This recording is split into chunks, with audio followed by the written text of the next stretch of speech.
2025년 5월 27일 화요일 새벽 기도입니다.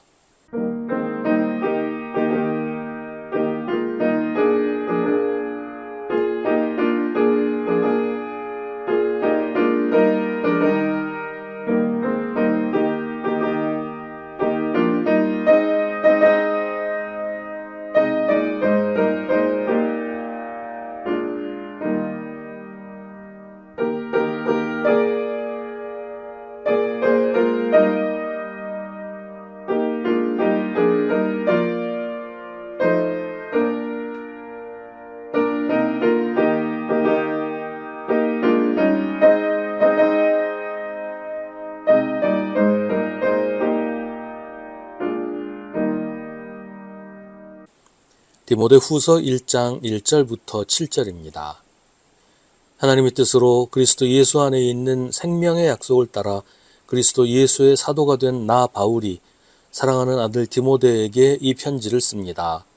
하나님 아버지와 우리 주 그리스도 예수께서 내려주시는 은혜와 자비와 평화가 그대에게 있기를 빕니다. 나는 밤낮으로 기도를 할 때에 끊임없이 그대를 기억하면서 하나님께 감사를 드립니다. 나는 조상들을 본받아 깨끗한 양심으로 하나님을 섬깁니다. 나는 그대의 눈물을 기억하면서 그대를 보기를 원합니다. 그대를 만나봄으로 나는 기쁨이 충만해지고 싶습니다. 나는 그대 속에 있는 거짓없는 믿음을 기억합니다. 그 믿음은 먼저 그대의 외할머니 로이스와 어머니 유니게 속에 깃들여 있었는데 그것이 그대 속에도 깃들여 있음을 나는 확신합니다. 이런 이유로 나는 그대를 일깨워서 그대가 나의 안수로 말미암아 그대 속에 간직하고 있는 하나님의 은사에 다시 불을 붙이게 하려고 합니다. 하나님께서는 우리에게 비겁함의 영을 주신 것이 아니라 능력과 사랑과 절제의 영을 주셨습니다. 아멘. 바울은 디모데를 생각할 때 걱정이 많았던 모양입니다. 물론 바울은 디모데를 신뢰했고 그 믿음과 은사를 인정했습니다. 하지만 디모데는 아직 나이가 어렸고 많은 사람을 겪어보지 않은, 그러니까 좀 세상의 경험이 좀 많지 않은 그런 사람이었어요. 그런 사람이 이방신의 도시인 에베소에서 다양한 사람들, 다양한 출신과 다양한 문화를 가진 사람들을 대하기가 쉽지 않을 거라고 생각한 모양이에요. 그 시대에는 지금보다 훨씬 권위주의적인 그런 사회였을 것이고, 나이가 많은 사람은 나이만큼 대접을 받으려고 하는 경향이 많이 있었을 거예요. 근데 나이도 어린 디모데가 자기들을 지도하는 목회자가 된다는 게 못마땅한 사람도 분명히 있었을 겁니다.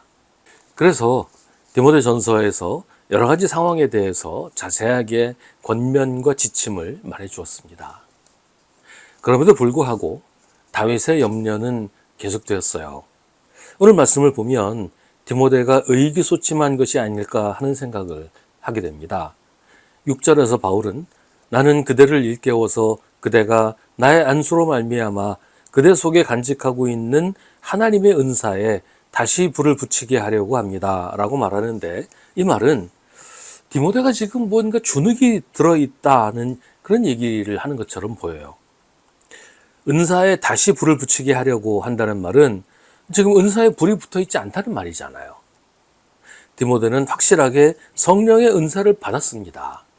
그 은사로 교회를 목회하고 성도들을 지도하는데 어떤 상황인지 분명하진 않지만 그게 잘 안 되었던 모양이에요. 그래서 낙심하고 주춤하고 있는 그런 상황인 것으로 보입니다. 7절은 하나님께서는 우리에게 비겁함의 영을 주신 것이 아니라 능력과 사랑과 절제의 영을 주셨다고 합니다.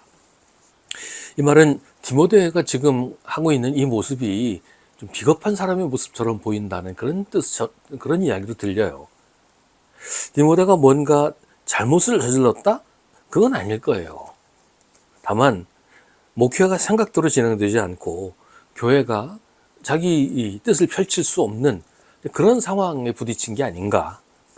뭔가 어려움에 처해서 낙심하고 움츠러들고 있는 것 아닌가, 이렇게 생각을 하게 됩니다. 그래서 바울은 디모데에게 그렇게 주저앉아 있지 말고 힘을 내라고, 하나님이 우리에게 능력과 사랑과 절제의 영을 주셨다고 격려합니다. 목회를 한 사람에게도 물론 그렇지만 교회에서 하나님의 일을 하는 사람들에게 하나님은 능력을 주십니다. 그 일을 감당할 수 있게 하십니다. 능력도 주시고 환경도 만들어 주십니다. 그래서 우리가 감당할 수가 있는 거지요. 하나님이 능력 주시지 않으면 누구도 하나님의 일을 할 수가 없어요. 내 힘으로 하려고 하면 결국 내 일을 하는 것으로 끝나고 말아요. 바울은 디모데를 보면서 안쓰러워하는 것 같습니다. 디모데가 힘들어하는 모습을 보면서 안타깝기도 하고 조금만 더 힘을 내면 더 잘할 수 있을 텐데 그렇게 하지 못하는 것 같아서 속상하기도 한 모양이에요. 그래서 바울은 어떻게든 디모데가 용기를 내서 다시 일어서기를 기대합니다. 디모데에게 너 그런 사람 아니잖아. 너 이러고 있을 사람 아니잖아. 라고 말하는 것처럼 들려요. 나는 그대 속에 있는 거짓없는 믿음을 기억합니다. 그 믿음은 먼저 그대의 외할머니 로이스와 어머니 유니게 속에 깃들여 있었는데 그것이 그대 속에도 깃들여 있음을 나는 확신합니다. 디모데의 외할머니와 어머니의 믿음은 이미 정평이 나 있었던 모양이에요. 바울은 디모데가 어려서부터 그 믿음을 보고 배우면서 디모데 안에도 그런 믿음이 있다고 하면서 디모데를 일깨웁니다. 바울은 디모데가 다시 믿음을 회복하고 받은 은사를 다시 회복하기를 촉구합니다. 나는 그대를 일깨워서 그대가 나의 안수로 말미암아 그대 속에 간직하고 있는 하나님의 은사에 다시 불을 붙이게 하려고 합니다. 디모데가 받은 은사는 목회자로서 필요한 은사들이겠지요. 디모데는 이미 그런 은사를 받았는데 지금은 그 은사가 활성화되지 않고 있기 때문에 처음 은사를 받을 때처럼 다시 활활 타올라야 한다고 바울은 말합니다.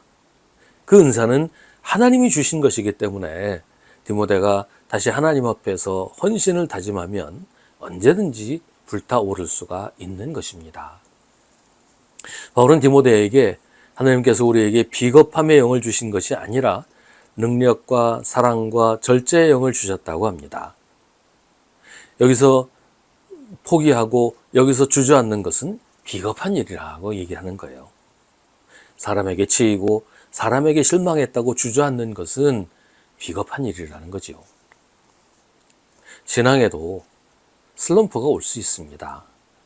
목회도 그렇고 교회 일을 할 때도 그렇고 우리 그냥 신앙생활 하는 것도 마찬가지예요. 뜨겁게 타오를 때도 있고 차갑게 식을 때도 있고 높이 솟아올 때도 있고 깊게 가라앉을 때도 당연히 있습니다. 중요한 것은 그런 슬럼프를 어떻게 극복하느냐 하는 겁니다. 다른 방법이 있겠어요. 믿음의 슬럼프는 믿음으로 이겨내야지요. 하나님을 처음 믿었던 그 때, 그 감격, 그 감사, 그 은혜를 다시 생각하고 하나님이 항상 변함없이 나와 함께 하시고 나를 지키시고 나를 인도하신다는 그 사실을 다시 기억하는 것이에요. 그래서 하나님이 주신 은사를 회복해야 합니다. 사람에게 실망해서 하나님이 주신 사명을 포기할 수는 없습니다. 하나님은 우리에게 이겨낼 힘도 주십니다.